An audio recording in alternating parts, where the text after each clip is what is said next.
Nshuti bavandimwe mudukurikiye ndetse n'azadukurikira, ndabasuhuje amahoro y'Imana abane namwe. Amazina nitwa Niyonkuru Donatien, abandi umwe mu bagize Ijwi Rirenga International Ministry. Wenda benshi ntabwo muyimenyereye, ariko ni ministry imaze igihe kigera ku mwaka. Rero mbahaye ikaze kandi Mwuka w'Imana abayobore mu byigisho tugiye kwiga. Tugiye kwigana ibyigisho by'uruhererekane rw'umwuka w'ubuhanuzi, aho tubisanga cyangwa se tuzabisanga mu gitabo cya Daniel n'ibyahishuwe ndetse n'ibindi bitabo bivuga ku buhanuzi, tujye tubyifashisha kugira ngo turusheho gusobanukirwa birambuye. Ndagira ngo buri wese ahari ace bugufi dusenge. Nyagasani Mwami Imana, turagushimiye turaguhimbaje ko dukunda. Ni wowe muremyi wacu, ni wowe waturemye, kandi Mwami Imana biri mu isi yose ni wowe wabiremye, turabigushimiye. Mwami Imana, ubwo waramaje kuturema twaracumuye dutandukana nawe, ariko niba duhanye, ahubwo Mwami Imana wohereje umwana wawe araza araducungura, maze twongera kubaho duhujwe nawe. Turakwingize Mwami Imana ukomeze kudusubizamo intege mu mubiri wacu ndetse no mu bugingo, kugira ngo ubwo washizeho ibyanditswe byawe kugira ngo bituyobore mu buzima bwacu bwa buri munsi, maze Mwami Imana tube abashyitse kandi Umwuka wawe wera atuyobore muri byose. Komeza ubane natwe, uturinde inarijye mu mitima yacu, ahubwo uduhe gushira imbere ukuri ndetse na Mwuka wawe wera kugira ngo ari utuyobora. Tuyaje twizeye mu izina rya Yesu Kristo Umwami wacu. Amen. Nshuti bavandimwe, nk'uko nababwiye, tugiye kwigana ubuhanuzi cyangwa se igitabo cya Daniel n'ibyahishuwe, niyo nsanganyamatsiko y'ibanze, ariko tugaga tureba n'ibindi bitabo by'ubuhanuzi nk'uko biri muri Bibiliya n'amagambo agiye yifashishwa kugira ngo tubashe gusobanukirwa. Ndagira ngo buri umwe wese ahari afate agakaramu n'agakaye kugira ngo twigane. Ntabwo ngiye kubwiriza, ahubwo tugiye kwiga. Byaba byiza rero umuntu afashe agakaramu n'agakaye ahantu ari, kugira ngo amagambo turavuga, inyunganizi n'ibindi byose n'ibitabo twagiye twifashisha abashe kubyandika ahantu, nyuma bijye mufasha kugira ngo arusheho kumenya byinshi kurushaho. Ndagira ngo tumaze dusome aya masomo mbere ko dutangira cyangwa se twinzika mu cyigisho. Mubumbure Bibiliya zanyu dusome mu rwa kabiri rwa Timoteyo 3:16. Haranditse ngo ibyanditswe byera byose byahumetswe n'Imana, kandi bigira umumaro wo kwigisha umuntu no kumwemeza ibyaha bye no kumutunganya no kumuhanira gukiranuka, kugira ngo umuntu w'Imana abe ashyitse afite ibimukwiriye byose ngo akore imirimo myiza. Impamvu nagije isomo kugira ngo twibukiranye amagambo. Yuganire n'abantu benshi bakubwira ko isezerano rya kera ryataye agaciro kandi ritaguriza kwe kwigwa, ahubwo tuva ku isezerano rishya. Ariko ndagira ngo mbabwire ngo Pawulo bwandika igitabo cyandikira Timoteyo hari isezerano rya kera gusa, nta sezerano rishya ryari ryakaje, kuko nibwo byari byatangiye kwandika isezerano rishya. Bivuze ngo bifashishaga isezerano rya kera biga ijambo ry'Imana. Rero iyo umuntu agiye kuvuga ngo isezerano rya kera ryataye agaciro, aba yirengagije umurongo, kandi Mwuka w'Imana we Pawulo yandika aya magambo ni mwuka ukuri, uvuga ukuri kandi ukwiye kutumenyesha ukuri. Rero twe turaza kwifashisha ibyanditswe byera byose, isezerano rya kera ndetse n'isezerano rishya. Niyo mpamvu rero nabagira inama yo kugira ngo iyo myuka cyangwa se ayo magambo bagenda bavuga aturuka hanze, aturuka kuri Satani, mutajya muyitaho, kuko ijambo ry'Imana ni inkota icyaye mu byombi. Isezerano rya kera n'isezerano rishya ntabwo tugomba kubitandukanya, ni ijambo rimwe. Kandi ikindi munabizi neza ko Yesu ubwo yari amaze kuzuka, ubwo abigishwa bavaga Emawusi berekeza bataha, yarabasanze ubwo yarazutse, nubwo atabihishura ariko yabarondoreye mu byanditswe na Mose, maze abibutsa ko uwo bafite ubwoba ko yapfuye agomba kuza, kuko n'ubundi byari byaranditswe. Ubwo rero yakoreshaga ibyanditswe byera bya kera, aribyo sezerano rya kera. Rero turaza kwifashisha aya magambo. Nyamara rero dufite ijambo ry'ahantu rirushaho gukomera, kandi muzaba mukoze neza nimuryitaho, kuko rimeze nk'itabaza rimurikira ahacuze umwijima, rigakesha ijoro, rigageza aho inyenyeri yo mu ruturuturu izabandurira mu mitima yanyu. Ariko mubanze kumenya yuko ari nta buhanuzi bwo mu byanditswe bubasha gusobanurwa uko umuntu wese yishakiye. Impamvu misemo ko dusoma n'iri somo, hari abantu benshi bari mu mwijima, babizi cyangwa batabizi. Nibura hari ahantu uri cyangwa se mu buzima bwawe bwa buri munsi utajya ufata umwanya wo kwiga ijambo ry'Imana ngo ubane n'Imana, uri mu mwijima. Ubwo nabagira inama cyangwa se nabakangurira kugira ngo dufatanye tujye twiga ijambo ry'Imana, tubane n'Imana, kugira ngo imitima yacu ibe iri mu mucyo, igendere mu mucyo. Kandi Yesu yaravuze ngo ubereshe ukuri, kuko ijambo ryawe niryo kuri. Dukomeza aya magambo aravuga ngo ariko mubanze kumenya yuko ari nta buhanuzi bwo mu byanditswe cyangwa se mu byanditswe byera bubasha gusobanurwa uko umuntu wese yishakiye. Dukomeze hepfo dusome muri Yesaya 28:10.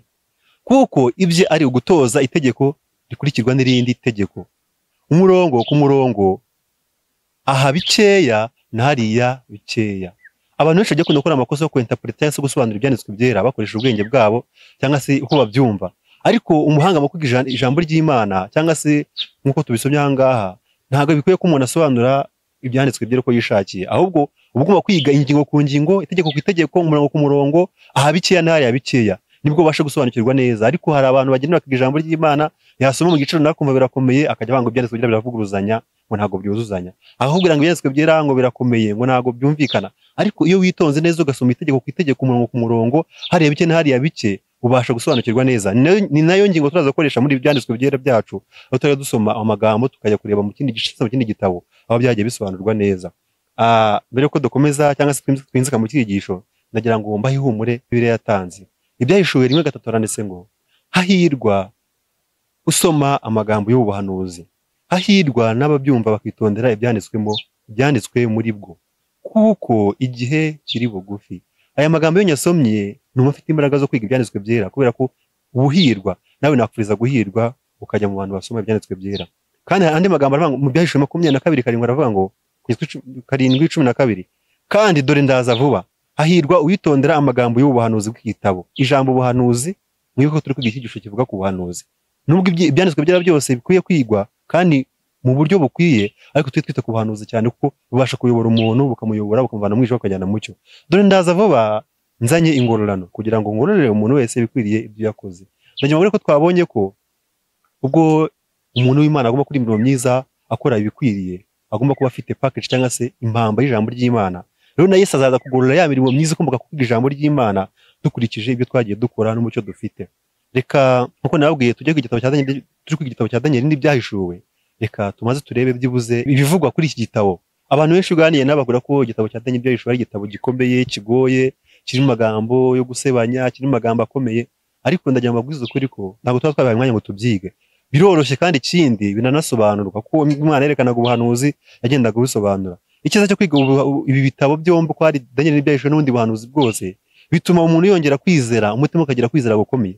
Kubera ko iyo wiga ubuhanuzi ukajya kubona cyangwa se ukubona Imana yavuze ibintu mu mwaka wa 600 cyangwa 300 mbere yuko Yesu aza, cyangwa se mu indi myaka runaka, bigasohora, bituma ugira n'icyizere ko n'ibindi byose yavuze cyangwa se byavuga nk'ibyo ngibyo bizasohora, nko tugira tubibona. Imana yatanze ubuhanuzi, ikibutanga bwari ubuhanuzi, ariko bukagenda busohora, kandi hari n'ubundi bukurikira ubuhanuzi Imana yatanze. Bivuze ngo byongera umuntu kwizera, kandi bigatuma abona ko ibyanditswe byera ari ukuri.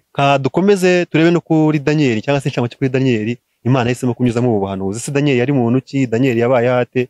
Iyo dusomye muri Bibiliya ndetse no mu mateka, cyane cyane muri Bibiliya niho tubona Daniel mu gice cyaho cya mbere kugeza nyine mu gitabo cya Daniel, tubona ko atangira kugaragara ubwo umwami Nebukadinezari yateraga Babuloni, maze akanyaga igihugu cya Babuloni n'abaturage bacyo ndetse n'umutungo waho. Dutangira kubona Daniel, ariko iyo gusoma mu bitabo by'amateka nkuko tuzagenda bibasharinga, tubona ko batubwira ko Daniel ubwo yageze i Babuloni yari afite imyaka hagati y'imyaka 20 na 24, kandi banatubwira ko yaje gupfa ubwo aho hari muri 1936 ubwo Babuloni yabatwara nk'abanyagano, ariko natubwira ko yaje gusinzira cyangwa se gupfa mu mwaka 530 ahitwa Ishuhani mu murwa mukuru wa Susa, ku bwami bwa Medi n'Abaperesi.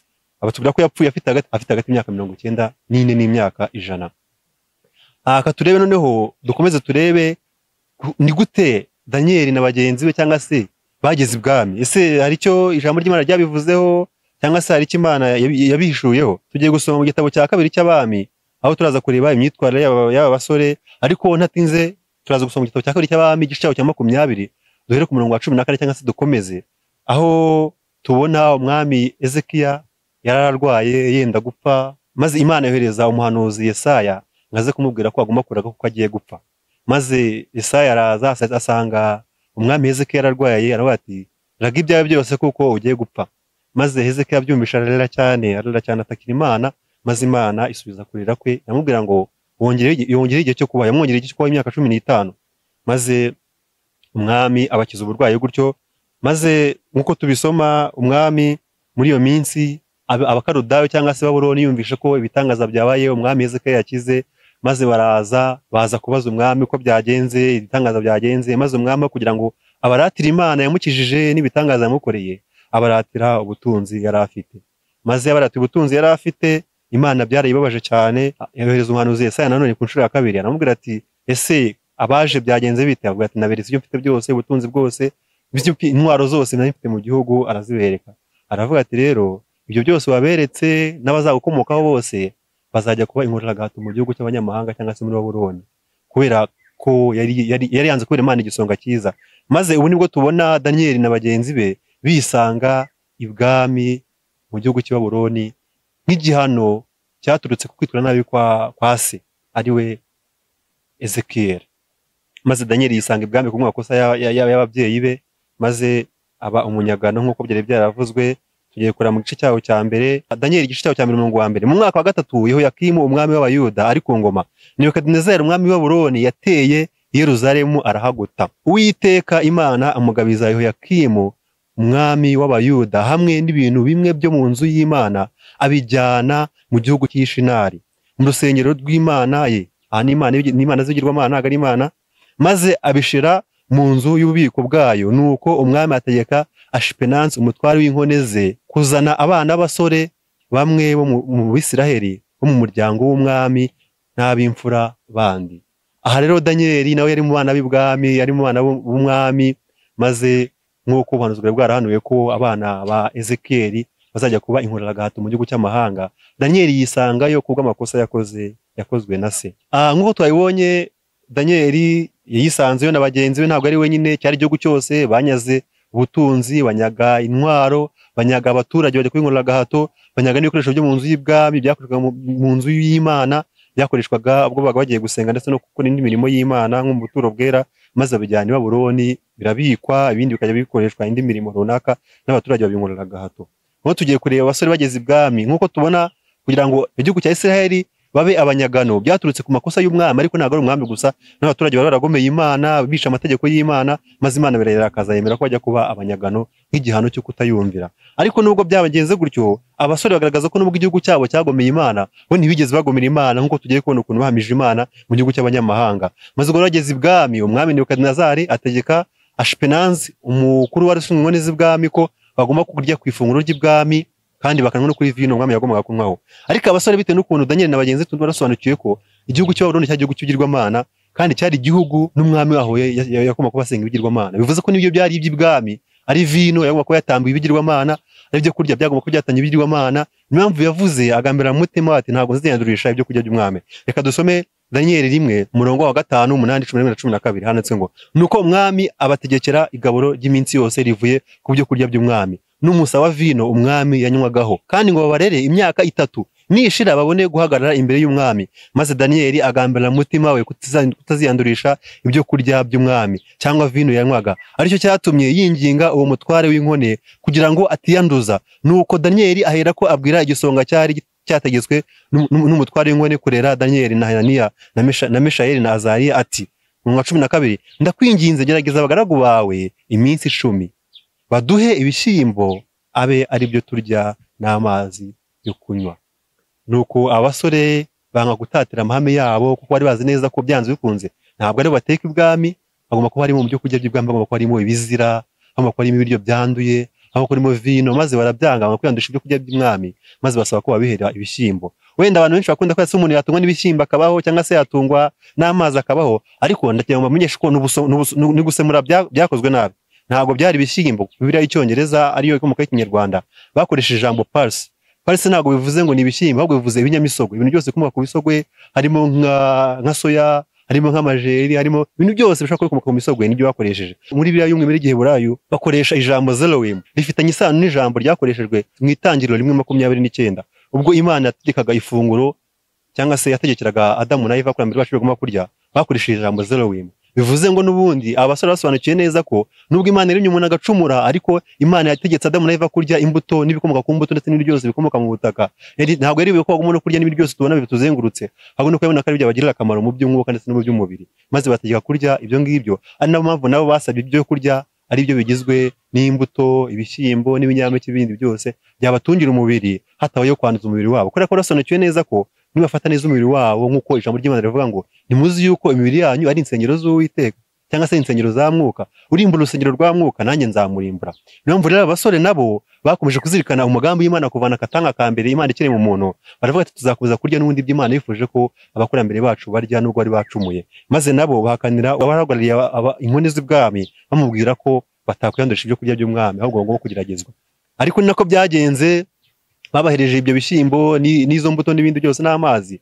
Maze iminsi 10 ishize nkuko yari yabisabye Daniel, we na bagenzi bagiye gutestingwa cyangwa se kugerageza ngo barebe ko niba byabyo bizabatunga, ngo basanze nta muntu umwe uhanye nabo mu bwenge, mu bwiza, mu gihagararo no mu byo kumenya ibyo bigishwa byose, ngo bari abahanga cyane. Maze Ashipenanzi wa undi rushinzwe inkoni z'ibwami ahera ko abemera kujya gukomeza gukoresha ifunguro ryabo.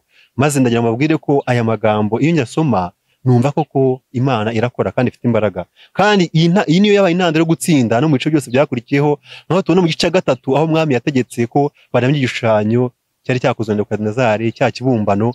Maze baravuga ati nubwo wadutegeka kutwica ukabigenza ute, ntabwo twakugira dukorera icyo gishushanyo cyawe.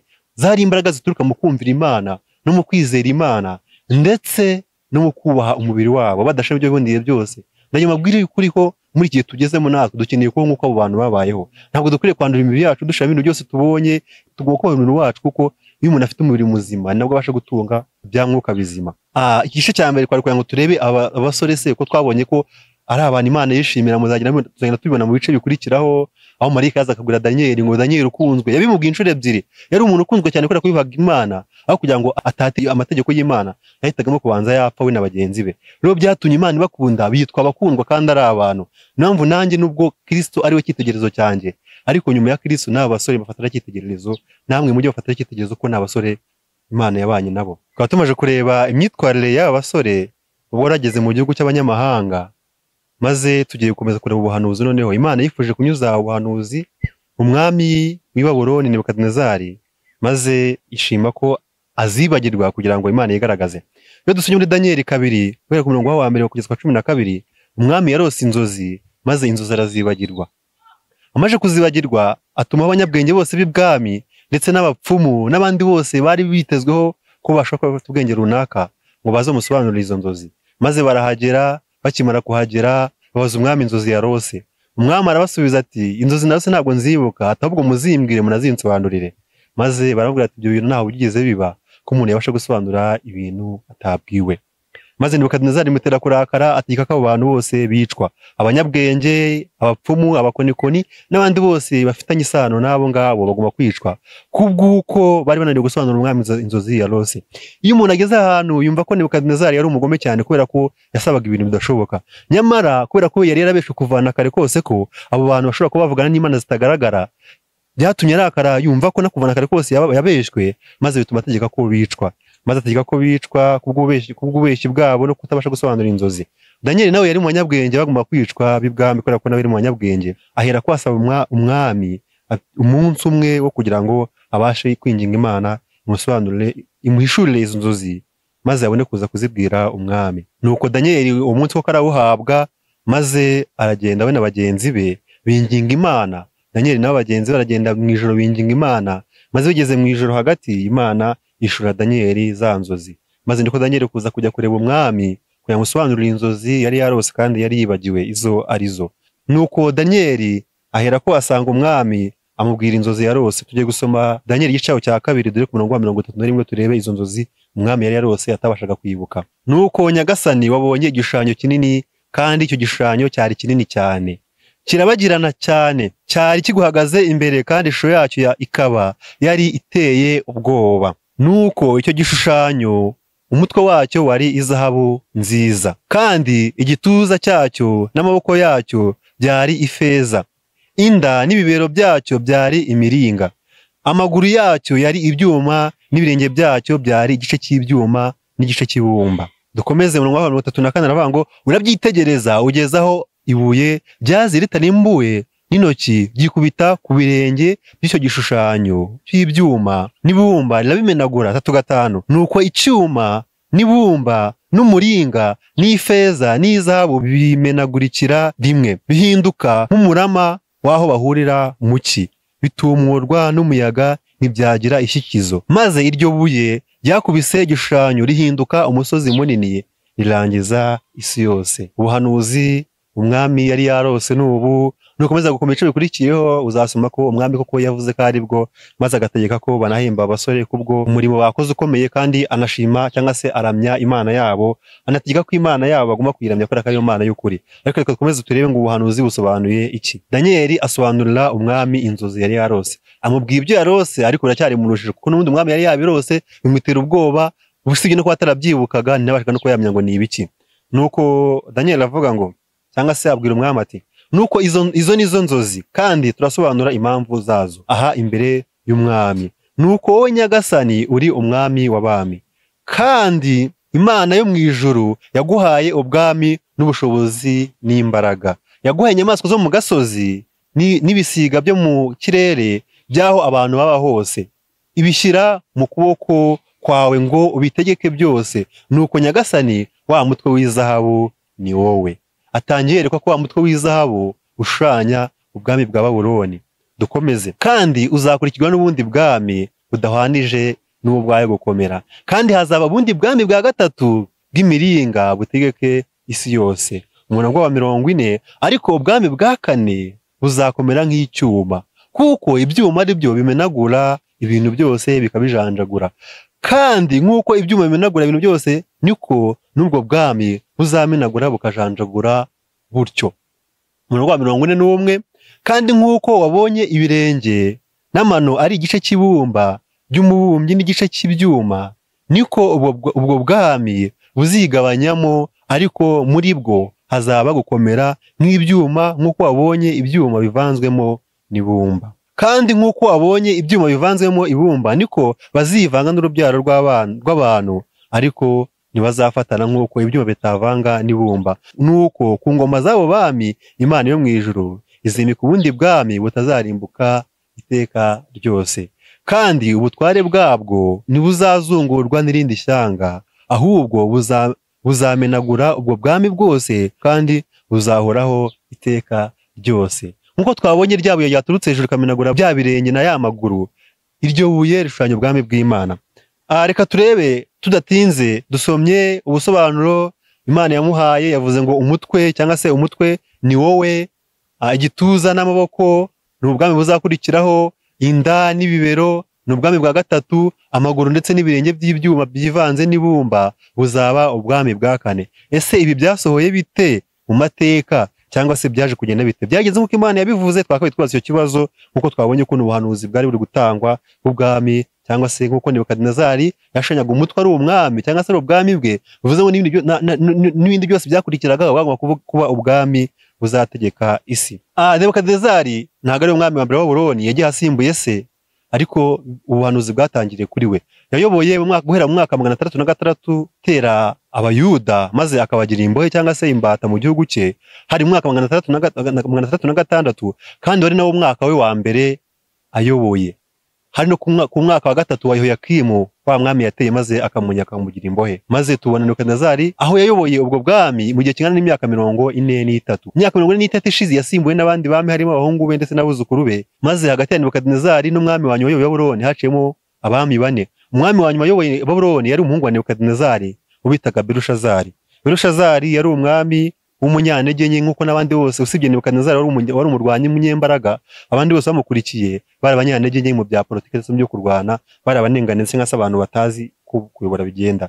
Maze nk'uko Imana irahanuye ko ubwami buzarangira, tugiye kuratse ubwami bwarangiye ryari. Iyo dusomye amateka atubwira ko ubwami bwa Babuloni bwahangutse mu mwaka 539. Byagenze bite kugira ngo ubwami nk'ubwo bwari bukomeye? Kuko Imana yavuze ko ubwami cyangwa se ubwami buzamukurikira butazabuhanye n'ubwe. Iyo bavuze ngaha kudahana n'ubwami bwa Babuloni, ubwami bukomeye cyane mu by'ubutunzi, nk'aho tubona umurwa wa Babuloni cyangwa se umurwa umwami yaratuyemo n'abaturage be, wari umurwa ufite kilometero 112 z'umuzenguruko cyangwa se perimetre. Urumva ukuntu umurwa ari munini, ariko icyo ntabwo cyo gitangaje cyane ko ushobora n'ubu ngubu hari imirwa irengeje ubwo buso. Ikirenze ibindi ni ukuntu umurwa wari wubatse, wari ufite uburebure cyangwa se inkuta zizengurutse umurwa zari zifite uburebure bwa metero 91, rufite ubugari cyangwa se thickness, umubyimba ungana na metero 24.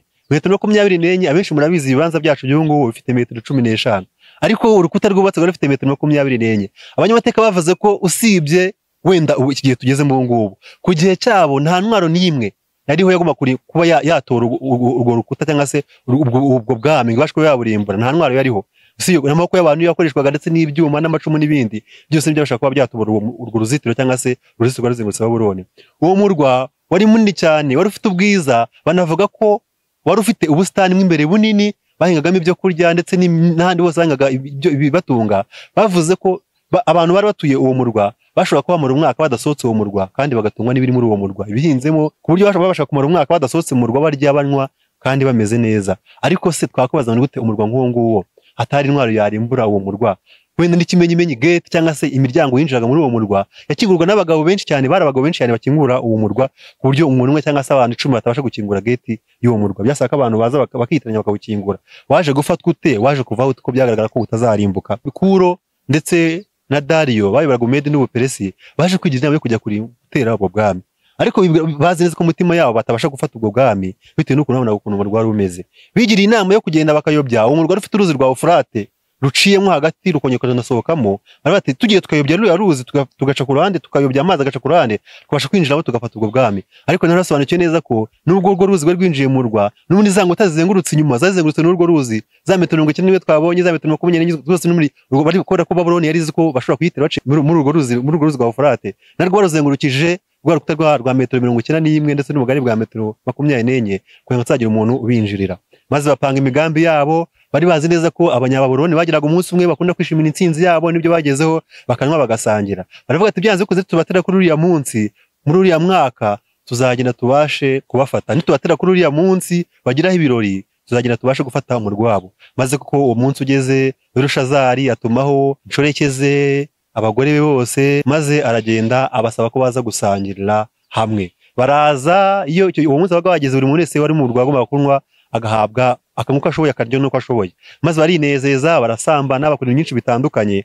Maze koko Kuro na Dariyo nkuko babipanze, Kuro yari nyirarume wa Dariyo, maze barafatanya batera ubwo bwami, barakamya urwa ruzi, bacyurakana urwa ruzi bagiramwe imbere. Ariko mbere ko tureba ukuntu byagenze, niba koko barabasha gufata uwo murwa, ndagira ngo muramure Bibiliya zange dusome muri Daniel igishaho cya 5 kugira ngo tubashe gusobanukirwa neza ko Imana yabivuze. Imana niyo yimika ubwami. Nubwo umwami yajya akagomera Imana agakora ibitakorwa, ariko Imana niyo yimika ubwami bwo kwisi. No muri gihe tugezemo, nujya ubona umwami agomera Imana cyangwa se akora ibintu byose bishoboka cyangwa se akunda Imana, ujye ko ni Imana yamwimitse, ibyo yakora byose, umushake rwose yakora, ni Imana yagize uruhare kugira ngo ajyeho. Abantu bafite Bibiliya murambure muri Daniel 5 tujyane. Ntabwo ndasoma amagambo yose, ariko ndavugira inshamake yabyo, ndasomamo n'amagambo make kuri byo.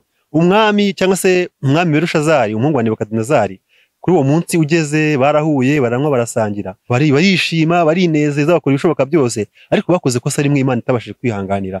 Baragiye bafata bya bikoresho bari barakuye mu gihugu cy'Abayuda mu nzu y'Imana yakoreshwaga mu kuramya Imana, maze baragenda bajya kubinywesha inzoga we n'inshoreke. Bakora ikosa ryabaje Imana cyane, maze Imana irarakara ibona ko uwo mwami n'ubwibone bwe n'ukwirata kwe atari byo kwihanganira. Tugiye gusoma aya magambo. Ubwo bakoraga amakosa bose, basinze, banyweye, bagiye kubona ukuboko kuje kwandika ku rusika amagambo, ariko ntibamenye amagambo asobanuye. Niko gutumaho Daniel ngo aze asobanure icyo ibyo bintu bivuze, kubera ko bari bazi neza ko nta wundi muntu wabasha kubisoma usibye Daniel, kuko bari banatunye abapfumu n'abanyabwenge bandi birabananira bati bizanye ko ntabwo twazisoma, ntabwo tuzi ukuntu zanditse. Maze Daniel araza arababwira, tugera ku murongo kuri Daniel 5:25 agiye kwasobanura ibyo Imana yari yanditse. Haranditse ngo kandi ibyanditswe nibyo ibi meme tekeri ufarisine 25, kandi birasobanurwa bitya. Meme bisobanurwa ngo Imana ibaze imyaka umaze ku ngoma ishyiraho iherezo. Uwo bwirwa ni Belushazari. 27 tekeri bisobanura ngo wapimwe mu bipimo ugaragara ko udashyitse. 28 kandi Peresi bisobanurwa ngo ubwami bwawe buragabwe buhawe Abamedi n'Abaperesi. 30 ngo ariko iryo joro Belushazari umwami w'Ubukaludayo ariyicwa. Mu kayi kadoretse tubona Kuro na Dariyo n'ingabo ze binje baciye muri Ufurate, none tubonye ngo muri Daniel 5 umwami yicwa. Niko ko byaje kugenda nkuko amateka bivuga. Kuro n'ingabo ze bari yarayoboye, barinjiye basanga ingabo zari zishinzwe kurinda amarembo yinjira ku ruzi rwa Ufurate zahaze, zadamaraye, bagiye gukinga amarembo. Maze koko barinjira bafata ubwami bwa Babuloni na Belushazari nawe ariyicwa. Wenda Kuro nabo bari kumwe bashobora kuba bari bweka n'imbaraga zabo n'ubwenge bwabo, ariko twe tubonye ko byose ni igihano cy'Imana n'umugambi w'Imana, kuko Imana nyine yavuze ko ariyo yimika ubwami igashiraho ubundi bwami. Ubwami bwa Babuloni buba burangiye gutyo hari mu mwaka 539. Wenda mbere ko dukomeza navuze menshi, ariko ntabwo nabweho mwasanga amagambo turi gusoma. Ndagira ngo buri wese ahari cyangwa se uwo bizorohera azabashe gushaka ibitabo ku mbuga nkoranyambaga n'ahandi hose mu bitabo bihari.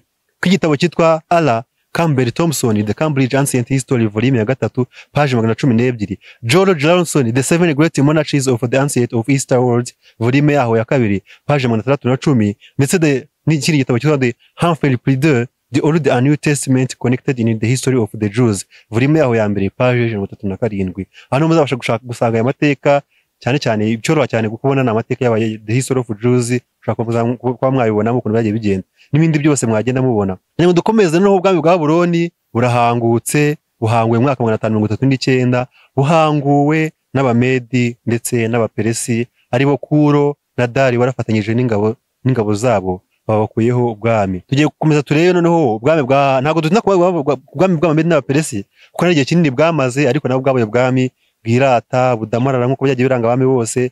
Baragendaga bakinywera, bagasinda, bagakora ibintu byose bitandukanye byangwa n'Imana, bagasambana, ibintu byinshi cyane. Naho bamaze imyaka 9 gusa, guhera muri 539 kugeza 531 ari umwaka twabonye. Ariko ikindi kintu bakoze bakimara kugira mu gihugu, bakimara gufata icyo gihugu cy'i Babuloni, ntago bakomeje gutura muri uwo murwa. Uwo murwa waho hari abanyababuloni, aho harira n'abandi bose baraburimo n'Abayuda bayifuzaga kugumamo, maze bo bajya kwiyubakira undi murwa mushya witwa Susa uherereye i Shohani. Nuko baragenda bakumurwa mushya bawita Susa. Ariko abaturage ba Babuloni basigaye muri uwo murwa baje kongera kwigaragambya bashaka kugira ngo batere uwo mwami, cyangwa se ngo bigarurire ngo barakaze umwami Kuro na Dariyo, maze aza kubica arabamara n'uwo murwa arawurimbura kuko kwigomeka ku mwami. Kandi byari byaranditswe ko n'ubundi uwo murwa uzasigara nta buye na rimwe rigetse ku wundi, kuko kubw'ubugome bw'abo bami uwo murwa barawurimbuye n'ukuntu rukomeye kose urarimburwa uvaho. Amateka agaragaza ko abanyamateka bajya kuramo ugasanga beremo inzoka n'ibindi bintu n'ibihuru, utamenya kwigeze kubona uwo murwa, kuko Imana yarabyanditse mu gitabo cya Ezira, muzasoma muzagenda mubibona, amateka arabigaragaza. Maze ubwami bwa Babuloni babuhangutse gutyo. Ariko n'ubwo bwami nabwo bwamaze igihe kinini. Ariko ikindi kintu twakuye muri ubwo bwami nuko umwami kuri yamaraga kugeraho yaje gutangaza itegeko riha Abayuda mu mwaka 536, yaje gutangaza itegeko riha Abayuda gutaha, kuko ya myaka 70 yari ishize y'ubunyage. Maze Kuro atanga uburenganzira Abayuda basubira mu gihugu cyabo. Tuzabibona turi kwiga ibyumweru 70 n'imyaka 2300, aho yatanze itegeko ryo gusana Yerusalemu yari yarasenyutse.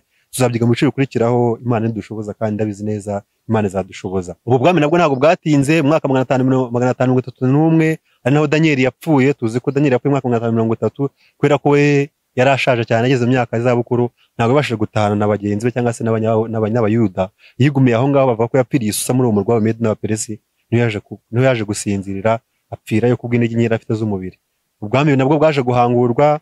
Umwami Alexandre wari yoboye ubwami bw'Abagiriki yaje gutera abo bami b'abanenganenzi b'abasinzi, maze kubw'imbaraga yari afite n'ingabo zari zikomeye cyane, araza atera igihugu cy'Abamedi n'Abaperesi nawe arakigarurira. Hari mu mwaka 531 ubwami bwaje no kuyoborwa igihe kinini cyane, bwarakomeje kugera mu mwaka 138, ariko we ntiyatinzeho kuko ku myaka 32 Alexandre yari amaze gupfa kwihishwe n'inzoga ku gusinda cyane ndetse n'abagore, ariko yasimbuwe n'abandi bami mu bwami bwe.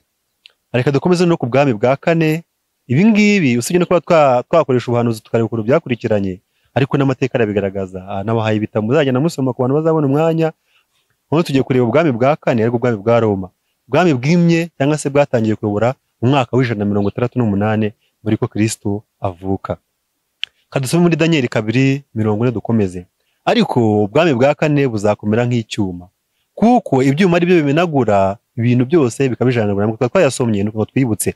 Kandi nkuko ibyuma bimenagura ibintu byose, niko ubwo bwami buzamenagura bukajanjagura buryo mu gusohoza ubuhanuzi.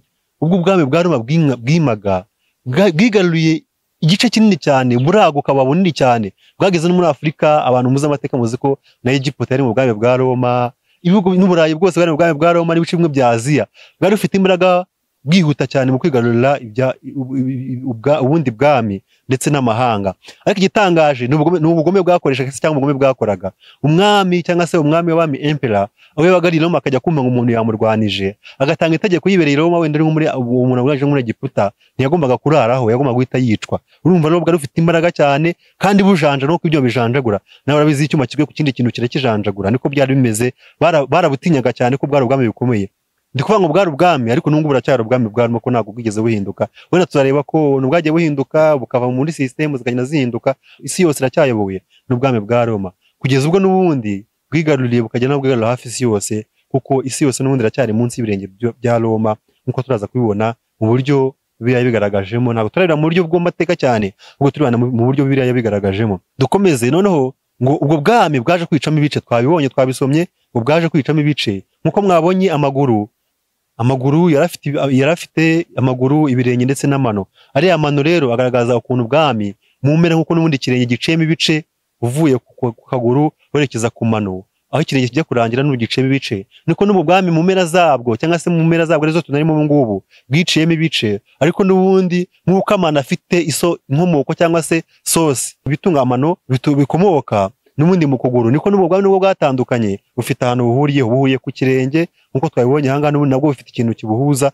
nubwo busa nk'aho bwiciyemo ibice. Aho kwibaza ngo ubwami bwa Roma bwaciyemo ibice gute, bwiciyemo ibice bite? Nkuko Bibiliya bivuze ko yavuze ko ubwo bwami buzicamo ibice. Iyo urebye Roma nka empire iyoborwa n'abami b'abami, harimo nk'aba Constantine n'abandi muzagenda mwumva, yayoboye guhera mu mwaka wa 138 kugeza mu mwaka wa 300 nyuma ya Kristo avuka. Roma yari ikiri Roman Empire, kandi ikiri Roman Empire yayoborwa n'ubundi n'umwami w'abami na Kristo. Munabizi ko neza amategeko yose yagengwaga abayuda yakomokaga i Roma, kwa ba Kayizari n'abandi bose. Muzi ko n'ubundi Yesu aza ku isi, Roma yariyoboye isi cyangwa se ibice binini byo mu isi. Maze mu mwaka 300 Yesu ubwo Roma yatangiye kwicamo ibice, kuko kutumvikana ku bwami bwa Roma yaje kwicamo ibice. Ntiyabicyuboye nk'ubwami w'abami, ahubwo iba ubwami ariko bwaciyemo ibice. Tugiye kuranga se ubwo bwami bwacitsemo ibice bwite byagenze bite. Ubwami bwa Roma nkuko bumeze n'ubu ngubu cyangwa se bwiciyemo ibice, tuzabona amateka ko ubwami bwa Roma yamana 10 yashanyaga n'ubundi ubwami 10 uzakomoka muri ubwo bwami bwa Roma. Harimo nk'aba Hans cyangwa se abalamanini, aba Ostrogoths cyangwa se aba Ostrogoths mu cyongereza, aba Visigoths cyangwa se Visigoths, aba Frank cyangwa se Franks cyangwa se bw'Ubufaransa bw'ubu ngubu, aba Vandals cyangwa se Vandals, aba Sueve cyangwa se Sueve cyangwa se Suede, aba Burgundia cyangwa se Belgium, aba Heruli, aba Anglo-Saxon cyangwa se England, n'abarombari. Bivuze ngo ubwongereza mwumva Anglo-Saxon cyangwa se Franks bwahoze buri mu bwami bwa Roma, ariko n'ubwo buracyari mu bwami bwa Roma nubwo bwiciyemo ibice.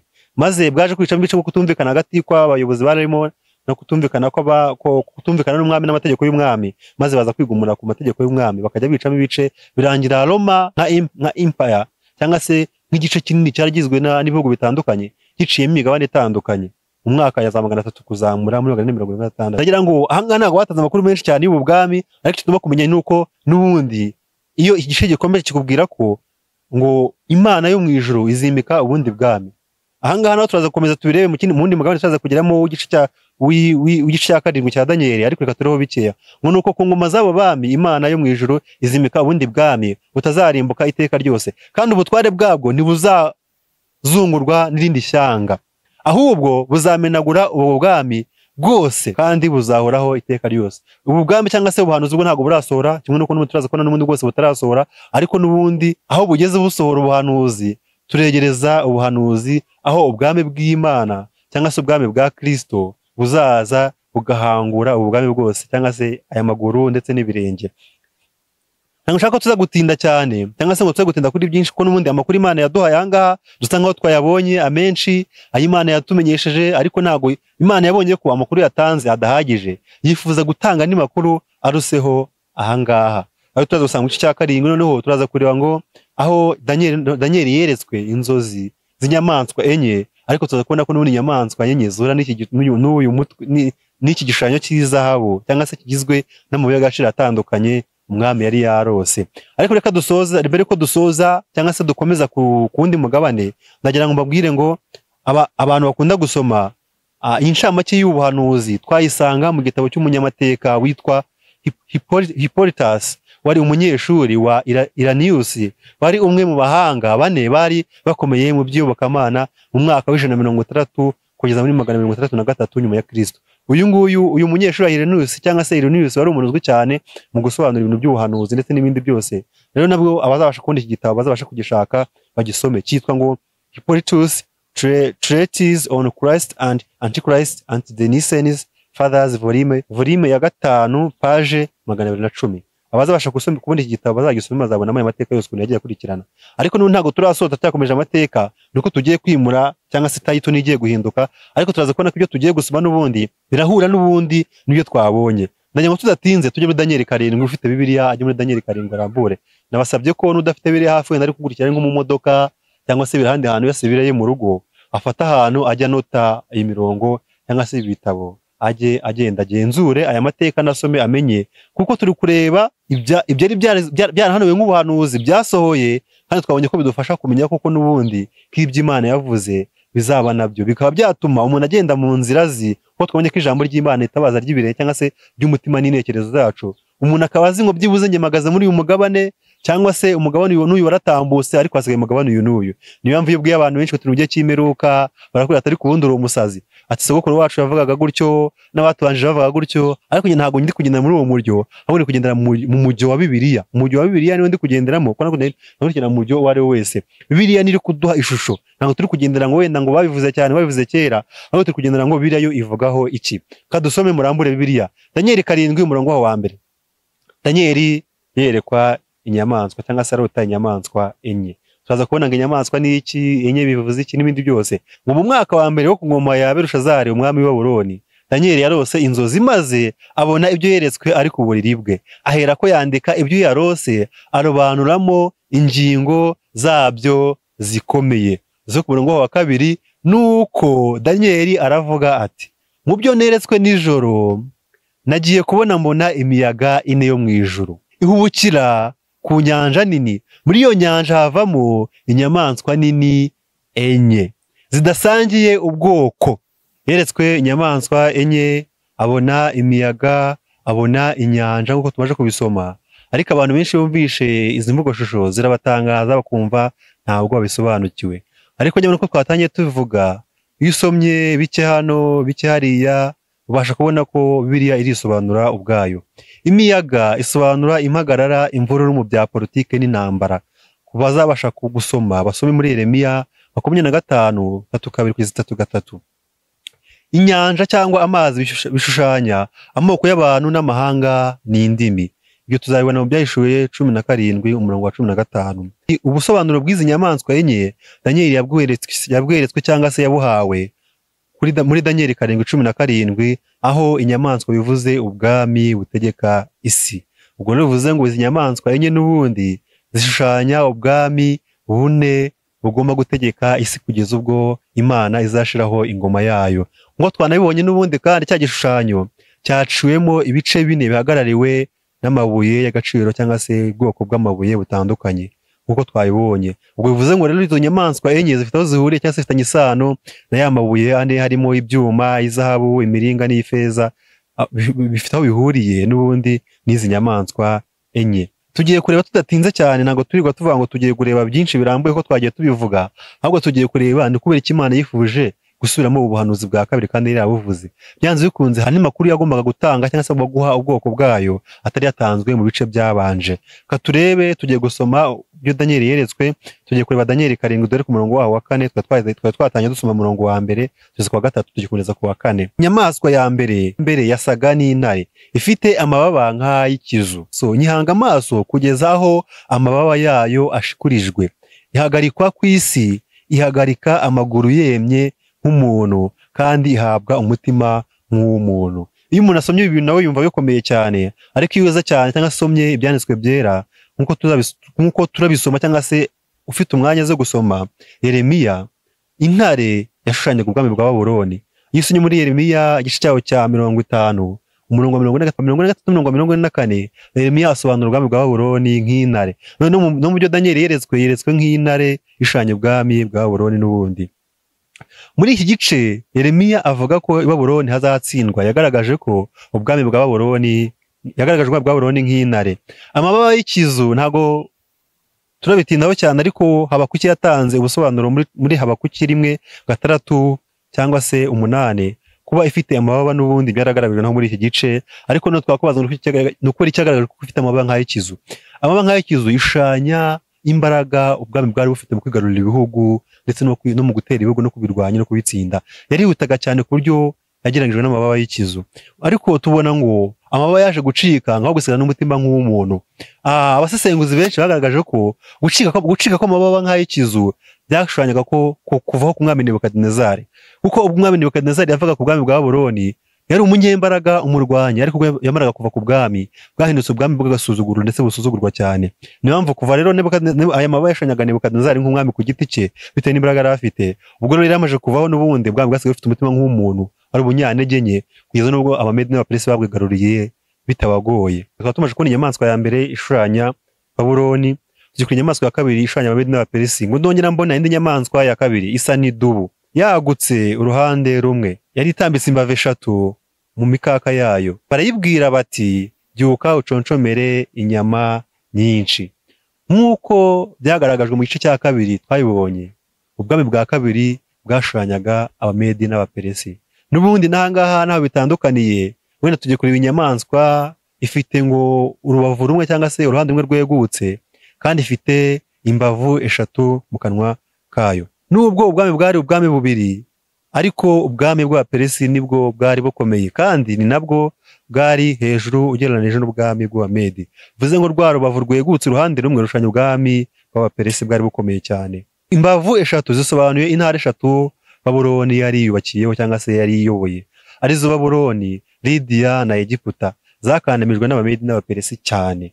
Ubwo rero tumaje kubona ko ubwa busobanuro n'ubundi imbavu 3 mu kanwa, kweguka ku ruhande rumwe, ubusobanuro bwabwo. Nta bindi turebaho, twagiye tubona mu gice cyambere, tugiye gukomeza turebe n'ubwami bwa gatatu cyangwa se ubwami bw'Abagiriki. Ubwami bw'Abagiriki ko tubona muri Daniel 7:6. Hanyuma y'ibyo mbona indi nyamaswa isa n'ingwe. Ku mugongo wayo yari ifite amababa 4 asa n'ay'igisiga, kandi yari ifite imitwe 4, ihabwa ubutware. Ubwo bivuze ngo n'ubundi iyo nyamaswa ushushanya ingwe yari ifite amababa n'ubundi 4. Ayo mababa nayashushanya imbaraga ubwo bwami bw'Ubugiriki bwari bufite. Nkuko twabonye n'ubundi ku nyamaswa ya mbere ya Babuloni yari ifite amababa 2 yashushanyaga Nebukadinezari w'umunyembaraga, n'ubundi iyi nyamaswa nayo y'ingwe yari ifite amababa agaragaza umuvuduko bwari bufite mu kwigarurira ubwami. Nyuma y'uko Alexandre amaze gupfa yishwe n'umuriro mwinshi, nkuko twabibonye yaje gupfa ku mwaka wa 32 akiri muto cyane. Yari umuntu ukunda kuryoshya cyane, akunda kunywa inzoga no gusambana, byaje kumuviramo gupfa. Maze amaze gupfa, abajenerali be banze kumvikana, bari abajenerali 4, maze bararwana kubera ko banze guharanira ubwami, birangira bwa bwami babugabanyijemo ibice 4. Nkuko twabibonye n'ubundi imitwe 4 yahagarariye ibice 4 byaje gucika mu bwami bw'Abagiriki, maze bacamo ibice barabigabana, bayobora buri gice cye, bwa bwami buza gucikamo ibice nabwo. Ntago turatinda cyane, naho dushobora kureba The Cambridge Ancient History volume yaho ya 6 page 425 na 426, mwabasha kubona aya magambo cyangwa se ubusobanuro mbabwiye nkuko abanyamateka bagiye basesengura kandi bakanagenda babigaragaza. Ngo tugiye kureba ubwami bwa 4 ari tugiye gutinda cyane kugira ngo dusoze. Daniel 7:7. Hanyuma y'ibyo nitegereje uburyo neretswe nijoro, mbona inyamaswa ya 4 iteye ubwoba y'inyamaboko y'imbaraga nyinshi cyane, yari ifite imikaka minini y'ibyuma. Mwumvishe ko agaretsemo ibyuma nkuko twabibonye muri ya maguru y'ibyuma bivanze n'ibumba. None ya nyamaswa iteye ubwoba, wenda benshi bakunda kugereranya ngo na Dinozo, ariko ndagira ngo babwire ko na Dinozo yabaye, ariko inyamaswa ntabwo ari ifite ishusho cyangwa se ikintu bisa nayo. Iconshomera ibintu byose birabimenagura, ibisigaye ibisiribangisha amajanja yayo.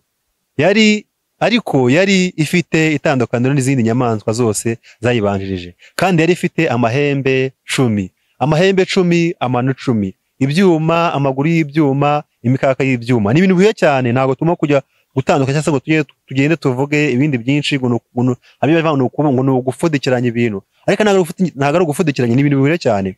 Ngo twabibonye muri Daniel 2:40, tubyibukiranye ka Daniel 2:40 haranditse ngo ariko ubwami bwa 4 buzakumera nk'icyuma, niko handitse.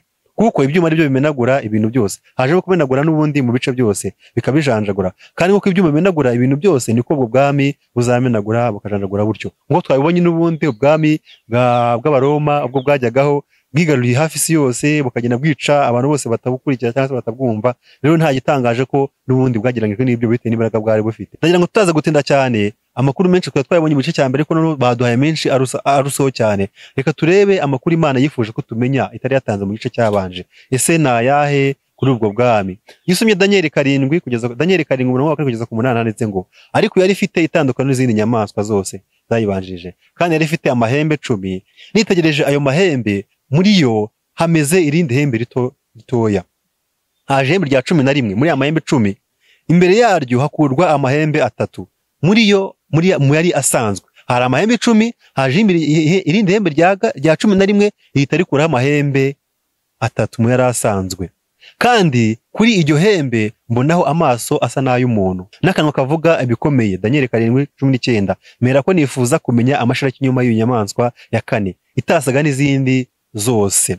Yari iteye ubwoba cyane bitavugwa, ifite imikaka y'ibyuma n'inzara z'imiringa, ariyo yaconshomeraga ibintu ikabimenagura, ibisigaye ikabisiribanjisha amajanja yabyo. Kandi nifuza kumenya iby'amahembe 10 yari ku mutwe wayo, n'iby'irindi hembe ryameze 3 asanzwe akarandurwa. Imbere yaryo ari ryo rya hembe yari gifite amaso n'akanwa kavuga ibikomeye byarushaga ayandi gukomera.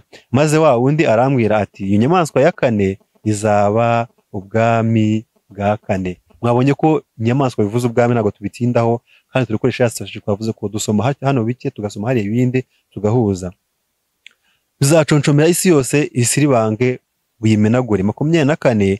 Kandi ayo mahembe 10 muri ubwo bwami hazakomokamo abami 10. Tugiye kureba agahembe gato hagati y'amahembe 10. Tugiye ihembe rya 11 bavuze ko ryazamutsemo, yari rya 11 rigahita ririmbura 3. Niri amateka bivugaho iki ibintu byigeze biba cyangwa ntabwo byigeze biba? Nyamara byarabaye.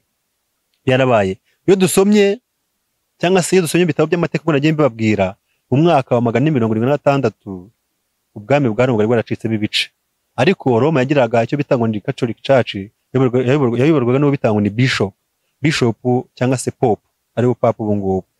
Yaje guhabwa imbaraga, hari kutamwemera bitewe n'inyigisho zabo. Ubwami bwose ntibumwemere, nibwifuza inyigisho zabwo. Ariko ubo bitaga ni Clovis cyangwa se umwami Clovis wayoboraga aba Franks, yaje kumucira inzira, maze aragenda abinyujije mu kurwana ndetse no kugira ibiganiro by'amahoro. Ubwami bwa Roma buza guhabwa imbaraga cyane. Ariko n'ubundi ubwami bwa Roma bwari busanzwe na mbere hose, na Kiliziya Gatolika cyangwa se the Catholic Church y'i Roma iriwe na bishop yari isanzweho. Ariko turabizi mu mateka ubitaga Constantine ugeze kuha power umwaka 21, maze butangira kuyobora gutyo. Ariko ubwo yahabwaga imbaraga, ya mama yariciyemo ibice akajya mwanga kumwumvira, maze Clovis ni waje kubyanzura nyuma amuha imbaraga, maze bituma n'abandi bami bose bayoboraga ibindi bihugu baza no kubatizwa. Clovis ni wambere wabatijwe nk'umwami wari uyoboye igihugu cya Franks, n'abandi bose baza bamukurikira bakagenda bakajya kubatizwa muri Kiliziya Gatolika. Tugiye kureba noneho agahembe kashushanya ikindi dukurikije amateka.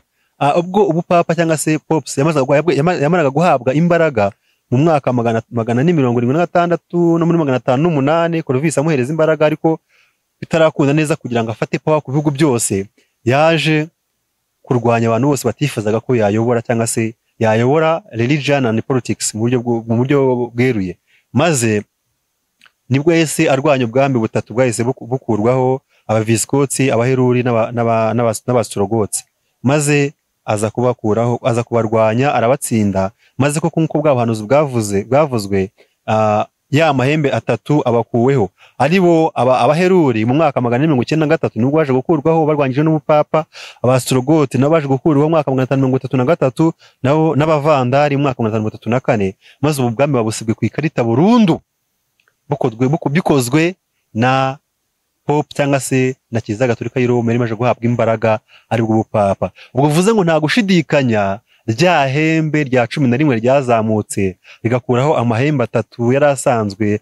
Abastrogothi, abaheruri n'abavandari baje gukurwaho maze basohoka ku ikarita, bivuze ngo iki ni ikimenyetso cya mbere cyahise kigaragaza ko rya hembe rya 11 ryashushanyaga ubupapa kuko nibwo bwabisohoye. Tugiye komeza tureba andi mateka, ariko ibi mbabwiye mushobora kubisoma mu gitabo cyo bita Edward Thompson volume ya 3 page ya 39, cyangwa se Newton Dissertation on the Prophecies volume yaho ya mbere page ya 175 na 177.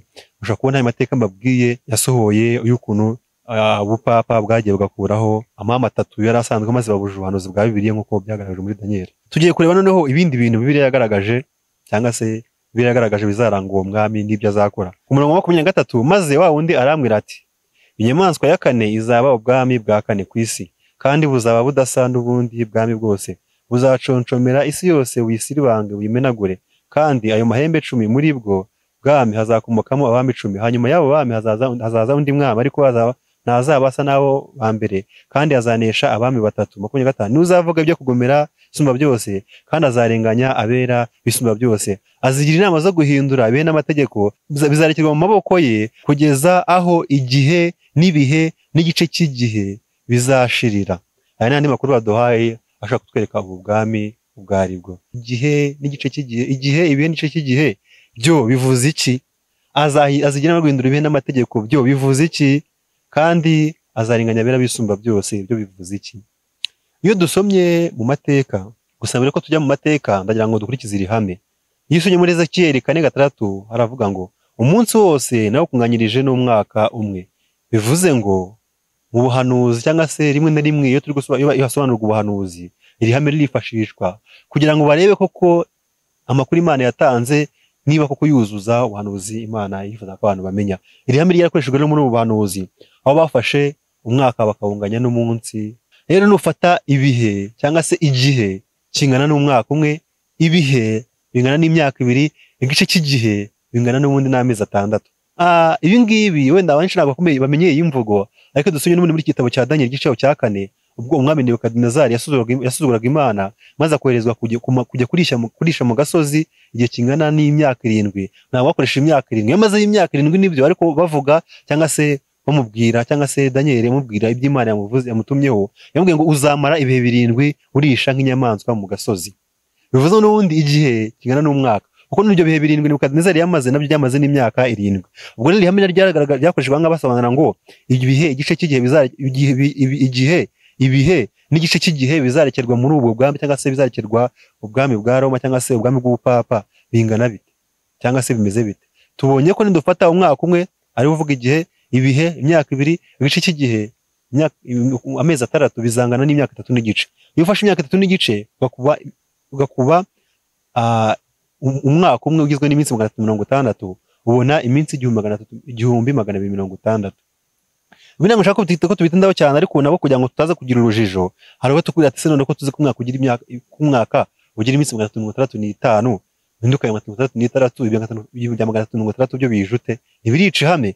Ariko nagira ngo umugore n'ubundi kubera ko bavuze ko iyo nyamaswa cyangwa se ubu bwami buzigira inama zo guhindura ibihe n'amategeko, ntabwo bwahinduye ibihe gusa, ahubwo bwahinduye n'amategeko, ahubwo ntabwo bwahinduye iminsi cyangwa se ngo buhindure imyaka gusa, bwahinduye buri kintu cyose. Iyo dusomye mu mateka, iyi kalendari dukoresha ubu ngubu ntabwo ari kalendari yahozeho ikoreshwa mu isano rya kera. Umwami witwa Pope George wa 8 mu mwaka w'1952 niwe waje guhindura kalendari dukoresha ubu ngubu, igira imyaka 365 ndetse n'6, ikagira ukwezi gufite iminsi 28, 29 ndetse na 30. Ariko nagira ngo babwire ngo ibyo bintu byose ntabwo ariko byahoze na mbere hose, ntabwo ariko Imana yaremye isi imeze, ahubwo isi cyangwa se mu isano rya kera ku bwami ba Dawidi n'abandi bose, cyangwa se n'abayuda, kalendari yabo yagiraga iminsi 30, ukwezi kwagiraga iminsi 30, kandi nubwo dutangira umwaka mu kwezi kwa 12 ntabwo ariko wahoze utangira. Umwaka watangiraga mu kwezi kwa 7 nkuko tugiye kubibona. Iyo ugiye mu itangiriro igice cyawo cya 7 n'igice cya 8 haranditse ngo mu mwaka wa 600 w'ubukuru bwa Nowa, mu kwezi kwa 2 ku munsi wako wa 17, amasoko y'ikuzimu arazibuka, imigomero yo mu ijuru yose iragomoka, amazi amara iminsi 150 agikwiye mu isi hose. Itangiriro 8 igice cya umurongo wa 4, mu kwezi kwa 7 nanone ku munsi wako wa 17, ya nkuge yagarara ku misozi wa Ararati. Anga icyo tuma gusomamo ni iki? ubwo Imana yatezaga umwuzure kubwo kwigomeka kwabo muri icyo gihe cyangwa se kwa mu gihe cya Nowa.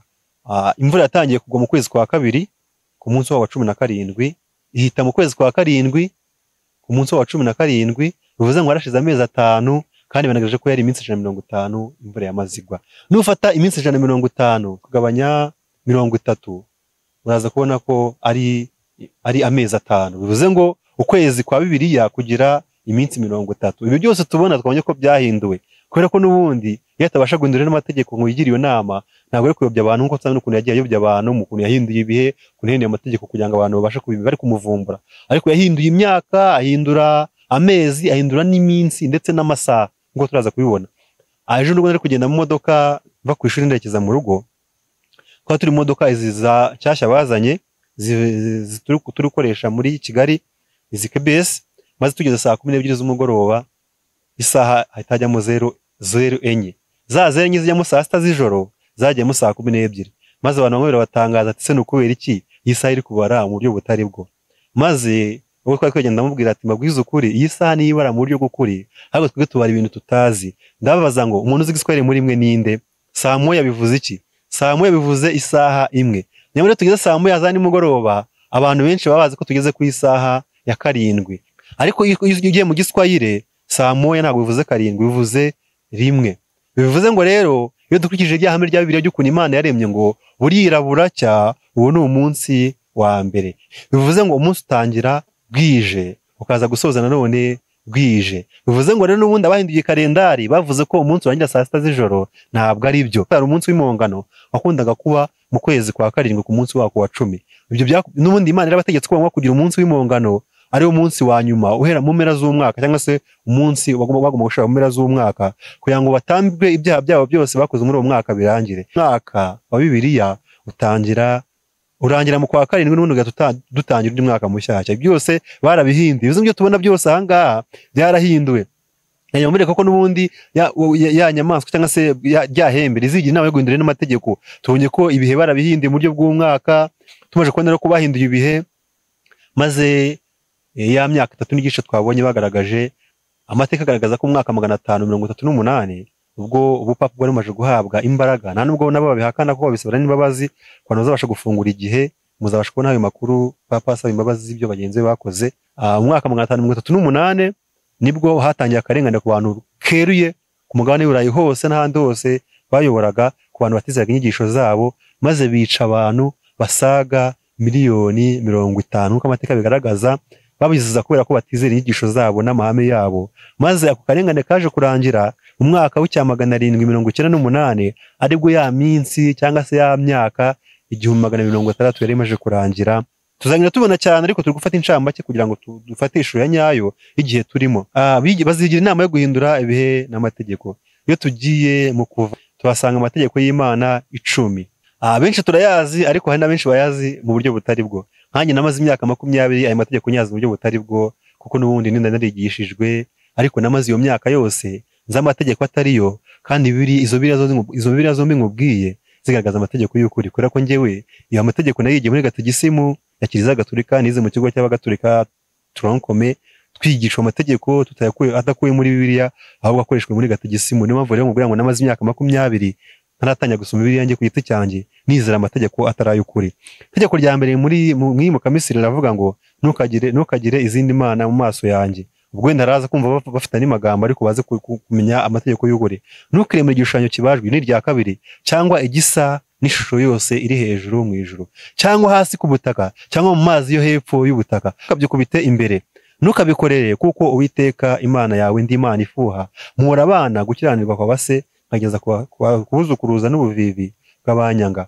Aho ngo turi gusoma, twari tugeze ku murongo wa 2. Noneho tugiye kureba itegeko rya 3. Riravuga ngo ntukavugire ubusa izina ry'Uwiteka Imana yawe, kuko Uwiteka atazamura nk'utacumuye uvugira ubusa izina rye. Kuva 27:7 niho byanditse. Kandi tukoze ku murongo 8, wibuka kweza umunsi w'isabato, kuva mu minsi 6 ujye ukora, abe ari uruhukira mu mirimo yawe yose. Ku munsi wa 7 ugomba kuruhuka. Tukiri ku bintu by'ibihe, wenda tugeze no kwanga ni gute yahinduye amategeko. Ubwo nubwo umwami cyangwa se abo bami kuko ntago ari umupapa umwe, ni benshi, ariko icyo tureba n'ubundi ni ubuyobozi bwabo bagiye bahindura ibihe, ariko bakoze n'ikindi kintu gikomeye cyane, bahinduye amategeko, atari amategeko ya politike cyangwa se ya leta, ahubwo amategeko y'Imana, kubera ko abantu benshi bazi ko umunsi wa karindwi ari ku cyumweru, ariko siko bimeze, nta nubwo ariko byigeze biba na rimwe. Icyumweru bivuze umunsi wa mbere w'icyumweru. Ku bantu bazabasha gusoma muri Matayo 28 cyangwa se Yohana igice cya 20, muzabona ko cyane cyane nk'umuntu ufite Bibiliya ntagatifu ubu ngubu baze kuhasoma, ko ngewe nigeze kuhasoma cyangwa se njya mbikoresha, arebe hepfo aho basobanura. Haranditse ngo nuko Mariya Magadalena na Mariya wundi ubwo bari bagiye kurira mu gituro ngo barebe, bajyanye imibavu yo gushira ku murambo wa Yesu cyangwa se kumva yarimo umurambo wa Yesu, basanga Yesu ntawe urimo. Batangije amagambo ngo ku munsi wa mbere w'iminsi 7, niko bavuze. Ku munsi wa mbere w'iminsi 7 Mariya Magadalena na Mariya wundi cyangwa se nabo bari bajyana imibavu ihumura bagiye gusiga ku gituro cya Yesu, maze basanga umwami ntawe urimo, ahubwo yazutse. Nubwo batari bazi ko yazutse, baje kubisobanukirwa nyuma, ariko n'ubundi yari yazutse. Muri Yohana 20 baraza guhita bareba bafite Bibiliya ntagatifu, handitswe ngo uwo munsi wa mbere w'iminsi 7 uvuga aho ngaho nicyo cyumweru cyabaye icy'abakristo bizizaho izuka rya Nyagasani. Bivuze ngo abantu bose basenga ku cyumweru ntabwo baruka ku munsi wa karindwi, ahubwo basenga ku munsi wa mbere w'iminsi 7, ahubwo bizihiza izuka rya Nyagasani, ntabwo bizihiza isabato cyangwa se umunsi wa karindwi. Ubwo rero n'utarubiza bimenye ubu ngubu, ntabwo umunsi wo ku cyumweru ari umunsi w'isabato, ahubwo ni umunsi wa mbere w'isabato cyangwa se umunsi wa mbere w'iminsi 7. Kandi hari abenshi bavuga ko kuba bawusengaho ari uko bizihiza izuka rya Nyagasani, ntabwo ari uko baruka n'ubundi sabato. Cyo ushatse kuvuga, hari abantu benshi batazi icyo kintu, batanagisobanukiwe. Muzanditse n'ubundi za gatigisimu nyinshi cyane version za kera, ku bantu bakizifite bazagenda babibona ko ku cyumweru ntabwo ari umunsi w'isabato, ahubwo ni umunsi wa mbere w'iminsi 7, ahubwo isabato ni Saturday cyangwa se ku gatandatu. Ibi byaje bite rero, cyangwa se byagenze bite kugira ngo uyu munsi uhindurwe? Nubwo wenda avuga ko bizizuka rya Nyagasani, ariko ntabwo ariyo mpamvu yatumye bahindura uyu munsi. Ahubwo mu mwaka wa 321 ubwo umwami Constantine yabonaga abakristo bicwa barenganywa, yaje kugira inama yo kuvuga atari kubundi abantu ntaho babahuza, ko bamwe barenganya abandi ngo ntago bemera bimwe n'abandi ntago bemera bimwe, naho bahuza bakaza kuba abantu bamwe, n'ubundi bagahuzwa no ku munsi umwe. Nibwo yatanze itegeko rivuga ngo mureke ku cyumweru tugira umunsi wo gusenga, noneho ku isabato tugira umunsi wo kwiyiriza ubusa. Ibyo muzabona mu mateka y'Abaroma, n'ayo mategeko yagiye atangwa, maze abantu barabyemera, bumva ko warutse akarengane, maze bemera ko umunsi w'Imana ntabwo biye ku munsi w'Imana uvuge, ko n'ubundi bumvaga ko bizakomeza gutyo, ariko byaje kuvaho birarangira, kubera ko abantu ntabwo dukunda ibaza ingaruka cyumweru wiriza bageze barabirambirwa, maze ahubwo bakajya bizera gusenga gusa, kwiriza babireka, maze umunsi w'isabato ubu utangiye kuzimira gutya. Kandi umunsi w'isabato ni umunsi wabayeho mu irema, unakomeza no mu mategeko y'Imana. Imana irategeka kugeza n'ubu ngubu, ntabwo isabato igeze ihinduka. Wenda bakubwira ko benshi bakubwira ko kubaruka ku cyumweru bizizuka rya Nyagasani, ariko ibyo n'ubundi ntibikuraho ko isabato ari itegeko ry'Imana. Kandi ikindi, ubwo Yesu yazukaga yamaranye n'abigishwa be iminsi 40 igera kuri 40, ariko ntigeze abategeka ngo bajye basenga ku cyumweru ngo bamwizize ko ari bwo yazutse. Nta nubwo yigeze abikora, nta n'intumwa n'imwe igeze ikora ibyo bintu. Yohana niyo ntumwa ya nyuma yapfuye mu mwaka w'100, ariko ntabwo yigeze ikora ibyo bintu ngo izirura isabato, ahubwo yakomeje kuruhuka isabato kugeza ubwo yasinziriye. Bivuze ngo isabato n'ubundi cyari isabato, ibyo bindi byose bashizeho bagiye babyitirira byo kuzizuka rya Nyagasani, naho tubona intumwa za Yesu cyangwa se Yesu ubwe avuga ngo bajye bakora ibyo bintu. Ni ibintu byazanywe n'amategeko y'abantu kugira ngo barwanye amategeko y'Imana, berereze ubwami bwabo. Ntabwo nkomeza amategeko, ariko icyo tugomba kumenya kuri aya mategeko ni uko itegeko rya kabiri muri gategisimu ya Kiliziya Gatolika ryakuwemo, rivuga kuramya ibishushanyo. Ku bantu bazabasha gusoma bazabasha gukurikirana neza. Ngiye ibyo nabibaye mu gihe kinini kiri mu myaka 20 ndabizi, ndetse naranabyigishijwe.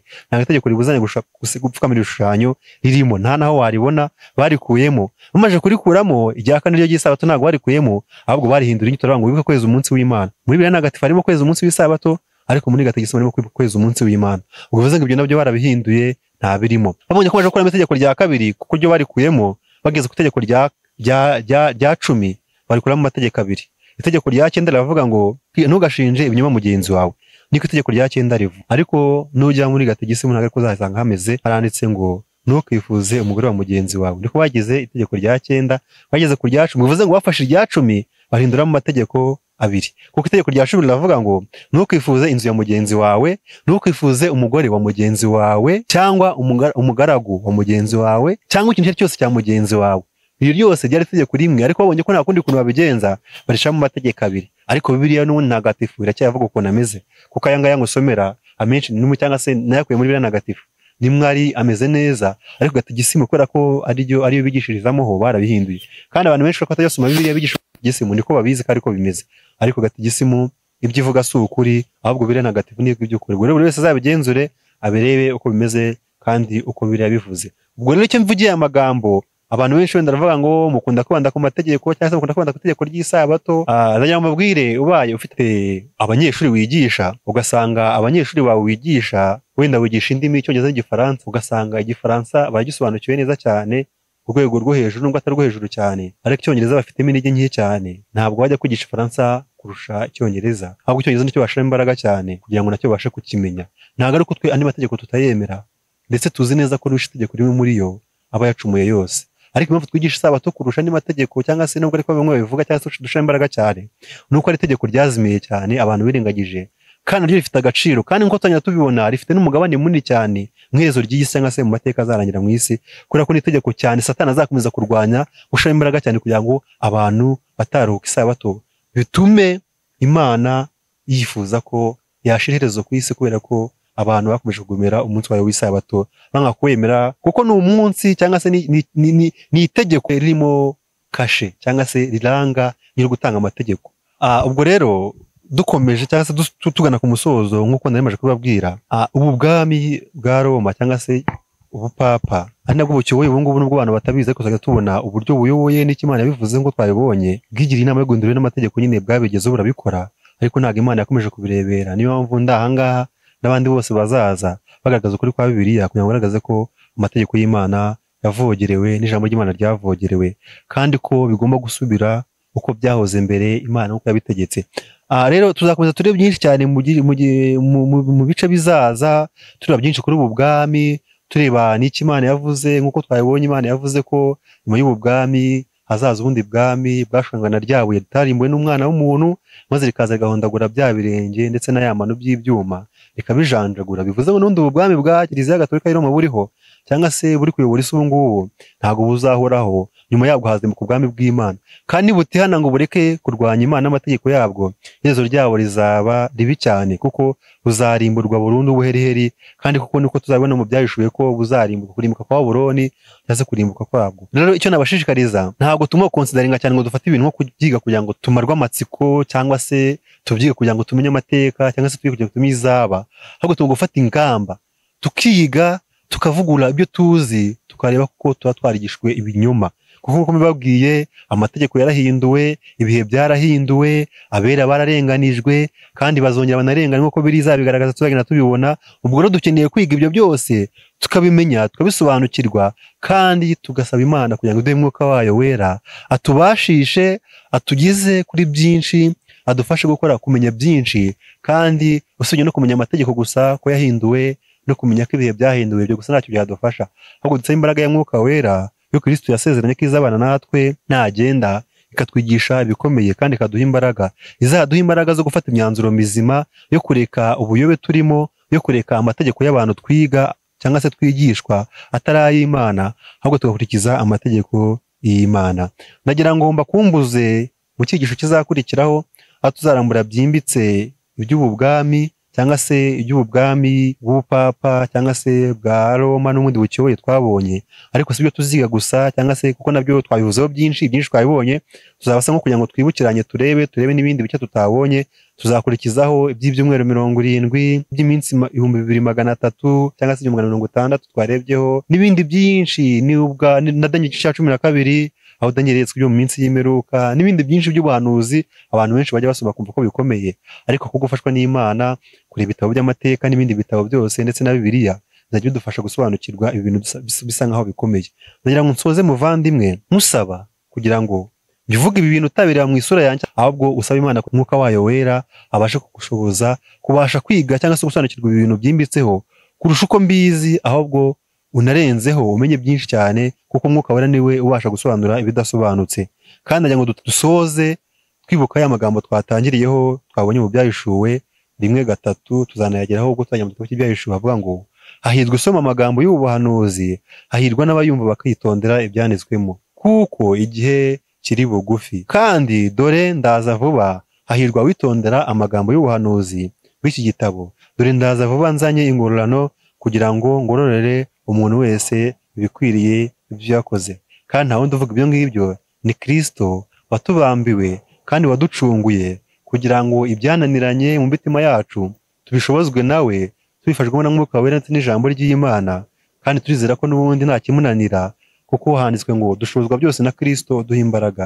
Ndizera ko ari njyewe, ari wowe, ari n'abandi bose bazadukurikira cyangwa se bazagenda babyiga ahandi, Kristo azaduha imbaraga nitumwizera.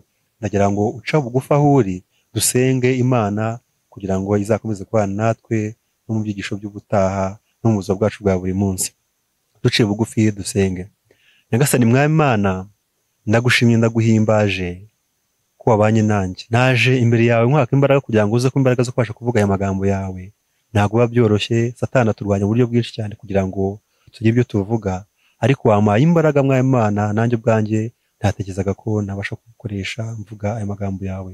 Ndakwingiza ngo ari njye uvuga aya magambo cyangwa se wavuze aya magambo, ari n'abayumva cyangwa se n'abazayumva, uduhe imbaraga ya Mwuka Wera ibasha kudusobanurira ibiruseho, iduhe ubwenge, kandi Mwami Imana iduhumure amaso tubashe kureba ibihishwe cyangwa se ibyahishe ubwenge bwacu, kuko twatangiye tubona ko ijambo ryawe ari itabaza ry'ibirenge byacu cyangwa se imitima yacu. Turakwingiza ngo rikomeze kumurikira imitima yacu, kandi Mwami Imana ubwenge mvajuru nibwo tugusabye, kugira ngo ibyo twigisha nk'abantu mu mbaraga zacu bigaragare cyangwa se bigerweho, cyangwa se Mwami Imana byumvirwe mu mbaraga z'ubumana, mu mbaraga za Kristo.